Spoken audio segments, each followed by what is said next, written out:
Hello my crazies, Regan from Horse Crazy Mama here, and this is 5 tips on finding a good instructor for your kiddo.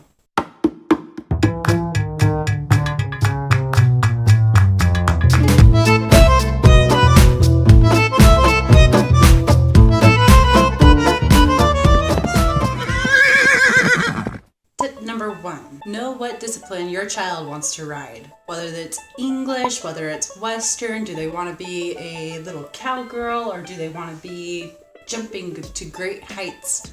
It all depends on the kind of saddle that your child wants to ride in.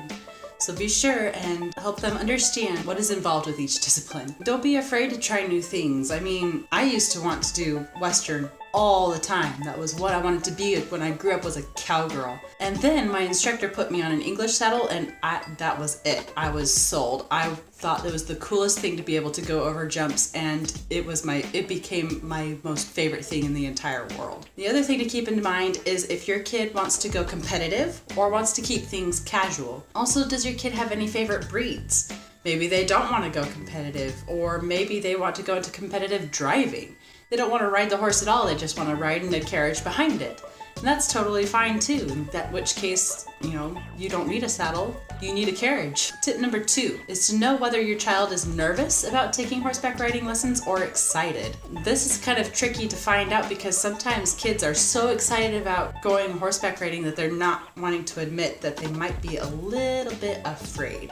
Just be patient with them, listen to them, help them understand that it's okay to be nervous, and also understand when you're looking for an instructor that you need to find somebody who is patient, who is willing to work with your child through their fears and help them become more comfortable and more confident in the saddle. You also need to find an instructor that matches your child's level of excitement. Somebody who is overeager might push or put too much stress on a child who just wants to ride casually, and vice versa. If the instructor wants to ride casually, your child wants to ride competitively, they might be a little too relaxed and too laid back to get serious in the competitive world. Another thing to look at is the instructor able to encourage and lift your child during times of failure. When you're learning anything new, failure is always going to be an element in that process. Whether they fall off the saddle, or whether they didn't tack up correctly, or whether they couldn't go over a jump, or their horse refuses, or whatever the case may be, the instructor needs to be able to be there and lift the child up and encourage them to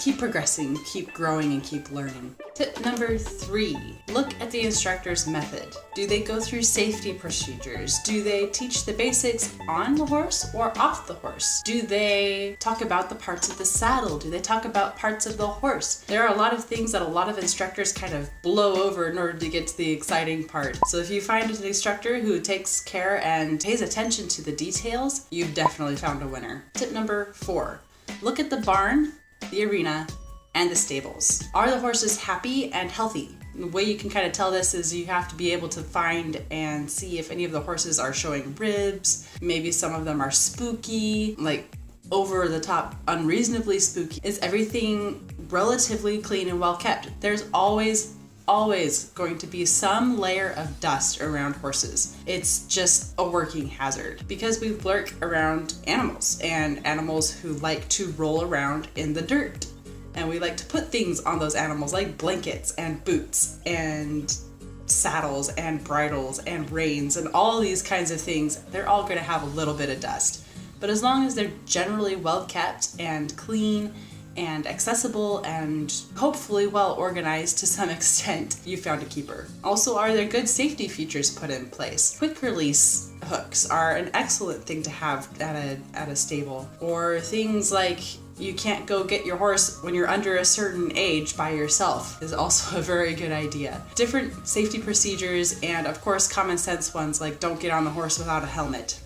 Tip number 5, does the instructor and your child get along? You want an instructor who pushes your child to become the absolute best that they possibly can be, and sometimes that's going to be hard to watch, especially when your child falls over and over and over and over and over again. But the instructor is able to lift your child up and encourage them and push them to move forward and to really become the best that they possibly can be when they're on a horse. They're going to do some amazing things, not only in the equestrian world, but in life in general. It's going to be an amazing experience. You also have to find an instructor who is willing to find the best lesson horse for your child. Not every horse is suited to every person. Some people are more higher energy and some people are more lower energy, and it's just something that you're going to have to find and get used to. And when your instructor is able to find and determine which horse is best for which student, you found a keeper. Just don't expect the instructor to be perfect, but they're going to be perfect for your child. What tips would you add to this list? Did I miss any? Be sure to comment them below. And if you guys found these tips helpful or entertaining or just fun, remember to hit that subscribe button and notification bell so you don't miss a single one. And be sure to give this video a big thumbs up so that I know